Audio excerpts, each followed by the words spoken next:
Listen, what if I told you a 15-year-old kid from Chicago created a perfect $100 bill? So perfect that a federal agent stood in court and said he'd never seen anything like it. This kid printed millions, but his biggest mistake was turning his secret into a family business. This isn't a movie, and today on System Breaks, we're hacking the life of the most talented counterfeiter you've never heard of. This story is wild, so smash that like button right now and let's get into it. August 14th, 2006, Chicago. A 15-year-old kid walks up to a police car with a stack of cash in his hand. But he's not selling anything. He's turning himself in. He tells the officer, "These are all fake, and there's more in my dad's apartment." The police raid the apartment. They find the bills, but not the printer. The tenant? Arthur Williams, Jr. He's arrested. But this wasn't his first rodeo. Far from it.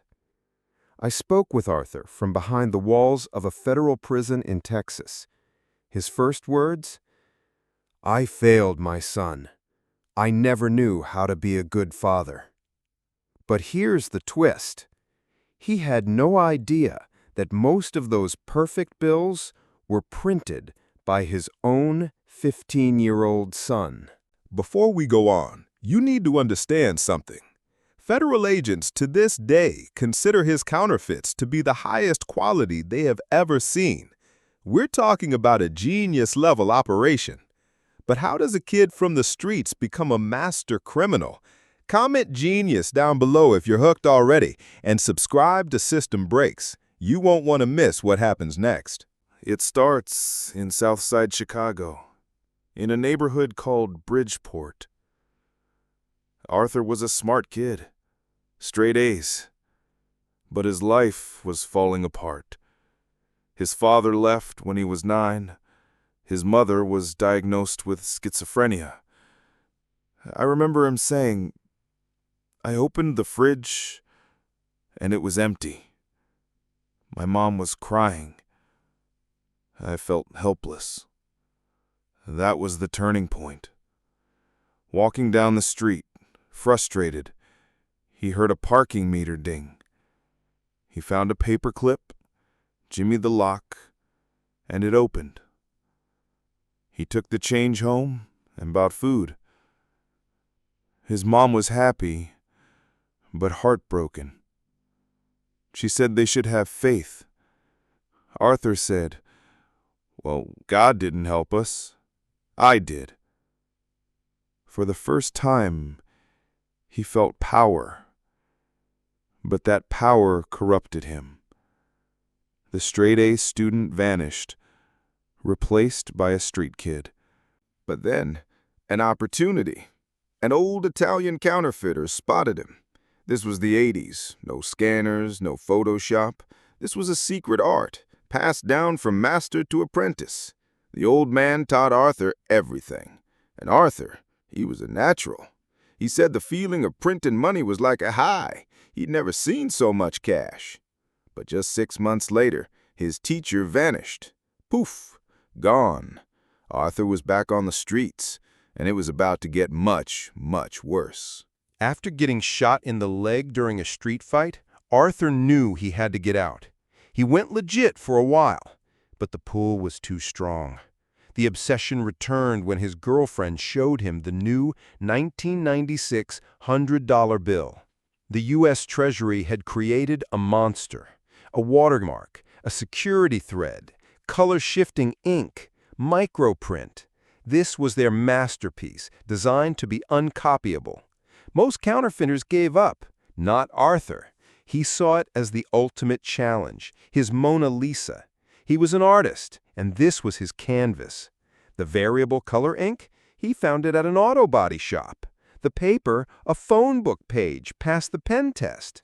The watermark? He dreamed of a solution, sandwiching the image between 2 layers of paper, and it worked.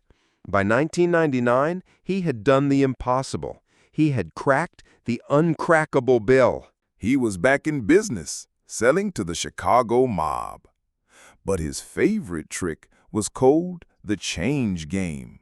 He'd go to a big box store, buy a $10 item with a fake 100 and get $90 in real cash back. He felt like Robin Hood. But the greed was infectious, and it was about to infect the last person he ever should have trusted, his own father. If you're amazed by this guy's audacity, hit the like button right now. It really helps the channel. Now, back to the story. Arthur reconnected with his estranged father in Alaska.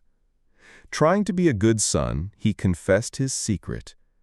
His father asked, "How do you make a living?" Arthur replied, "I make money." And then he showed him. The father's eyes lit up, not with pride, but with dollar signs. He pressured Arthur to get back in the game. Against his better judgment, Arthur did. They became a father-son counterfeit team. It was a disaster. The father was reckless. He bragged to friends. He passed the bills in the same small stores over and over. It was only a matter of time before they were caught. And of course, they were. His father's friends were arrested, and they gave everyone up. The Secret Service raided the father's house. Arthur and his girlfriend fled to Texas, but they were waiting for him. The genius was finally caught. Arthur Jr. took the blame and went to prison. But the story doesn't end there.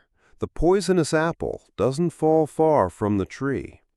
His son, Arthur III, grew up reading about his father's legendary skills in magazines like Rolling Stone. He saw a rock star, not a criminal. Inspired, he started printing his own bills. Arthur Jr. found out.